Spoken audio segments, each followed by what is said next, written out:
तेजस्वी को CM face घोषित करने में कौन बन रहा बाधा? क्या कांग्रेस के जाल में फंस गए तेजस्वी यादव? क्या नए नेतृत्व के उभार पर ध्यान दे रही कांग्रेस पार्टी? बिहार की राजधानी पटना में बीते दिन महागठबंधन के घटक दलों की बैठक से पहले राष्ट्रीय जनता दल ने दो टूक कह दिया था कि तेजस्वी यादव ही सीएम फेस हैं। वहीं विकासशील इंसान पार्टी यानी वीआईपी के संस्थापक मुकेश सहनी पहले ही तेजस्वी को छोटा भाई बताकर सीएम बनाने की बात कह चुके हैं। और दिल्ली में कांग्रेस अध्यक्ष मल्लिकार्जुन खड़गे और लोकसभा में विपक्ष के नेता राहुल गांधी से तेजस्वी यादव की मुलाकात भी हो चुकी है। साथ में छोटे दलों का साथ भी है। अब ऐसे में यह माना जा रहा था कि पटना की बैठक के बाद तेजस्वी के सीएम उम्मीदवारी का ऐलान हो जाएगा, लेकिन ऐसा नहीं हुआ। दरअसल महागठबंधन के घटक दलों के नेताओं की बैठक के बाद साझा प्रेस कॉन्फ्रेंस में चुनाव के लिए गठबंधन की कोऑर्डिनेशन कमेटी बनाने का ऐलान हुआ। इसमें हर दल के 2 सदस्य होंगे। यह भी कहा गया कि 13 सदस्यों वाली यह कमेटी ही बिहार चुनाव को लेकर सभी फैसले लेगी। महागठबंधन के स्नैप पावर सेंटर की कमान भी तेजस्वी यादव को ही सौंपने का ऐलान भी हो गया, लेकिन सीएम फेस का सवाल यहाँ भी निरुत्तर ही रह गया। इसे लेकर जब तेजस्वी यादव से सवाल किया गया तो उन्होंने कहा, थोड़ा इंतजार का मजा लीजिए। तेजस्वी यादव ने दावा किया कि महागठबंधन में किसी भी विषय पर कोई मतभेद नहीं है। कहा तो यह भी जा रहा है कि तेजस्वी चाहते हैं कि किसी बड़े मंच से कांग्रेस नेतृत्व उनको सीएम फेस घोषित करे। हकीकत चाहे जो भी हो, लेकिन सवाल उठ रहे हैं कि तेजस्वी यादव को चुनाव से संबंधित सभी फैसले लेने वाली कमेटी का नेतृत्व सौंपने में जब झिझक नहीं, तो फिर सीएम फेस घोषित करने में दिक्कत क्या है? वही वीआईपी और अन्य छोटे सहयोगियों से तेजस्वी की अगुवाई मंजूर है, तो फिर कांग्रेस को आखिर क्यों दिक्कत है? आखिर कांग्रेस को क्या है दिक्कत? कांग्रेस भी ये समझ रही है कि बिहार के महागठबंधन में बड़े भाई की भूमिका आरजेडी को ही निभानी है। पैन बिहार प्रभाव, मजबूत संगठन और वोटर बेस पैमाने पर महागठबंधन का कोई भी घटक दल आरजेडी के आसपास भी नहीं टिकता है। और फिर बात संख्या बल की भी तो है, जिसकी जितनी संख्या भारी उतनी उसकी हिस्सेदारी। जाहिर है जो बड़ा दल होगा सरकार बनने की स्थिति में अगुवाई भी वही करेगा।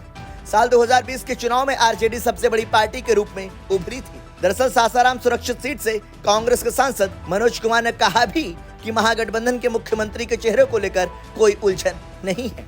सीएम फेस तय करना हमारे लिए 1 घंटे का काम है। तेजस्वी यादव को लेकर सवाल पर उन्होंने कहा कि उनमें मुख्यमंत्री बनने की योग्यता है और हम सब उनका समर्थन करते हैं। कांग्रेस सांसद भी तेजस्वी को सीएम के योग्य बता रहे हैं, तो फिर आखिर दिक्कत कहां है? आइए इन 4 पॉइंट्स में समझते हैं। आरजेडी की छाया वाला नैरेटिव काउंटर करने की कोशिश। कांग्रेस का हाथ बिहार में साल 1999 से ही लालटेन थाम कर चलता आ रहा है। देश की सबसे पुरानी पार्टी को लेकर सूबे में इस तरह का नैरेटिव बन गया है कि वह आरजेडी की छाया में चलने वाली पार्टी है। कांग्रेस की कोशिश अब इस नैरेटिव को काउंटर करने की है। दरअसल बिहार में कांग्रेस की रणनीति संगठन को मजबूत करने की है, जिससे पार्टी गठबंधन की स्थिति में भी अपनी शर्तों पर बार्गेन करने की स्थिति में रहे। सरेंडर मोड में नहीं रहेगी पार्टी। लोकसभा चुनाव के समय सीट शेयरिंग के टेबल पर लालू प्रसाद यादव ने कांग्रेस को एक सीट देने के लिए पानी पिला दिया था। कांग्रेस की तमाम कोशिशों के बावजूद पूर्णिया जैसी सीट न छोड़ जेडीयू से बीमा भारती को लाकर उम्मीदवार घोषित कर दिया गया था। वहीं कांग्रेस कन्हैया कुमार के लिए बेगूसराय सीट चाह रही थी, लेकिन वह भी नहीं मिली और पार्टी को उन्हें मजबूरन दिल्ली से उतारना पड़ा। विधानसभा चुनाव से पहले कांग्रेस लोकसभा चुनाव के समय बनी सरेंडर वाली पार्टी की इमेज बदलना चाहती है।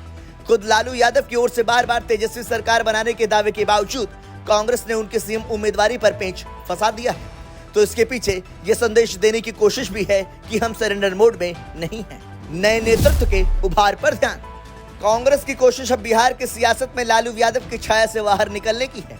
पार्टी यह संदेश देना चाहती है कि आरजेडी से गठबंधन है, लेकिन इसका मतलब ये नहीं कि उसके फैसले लालू यादव करेंगे।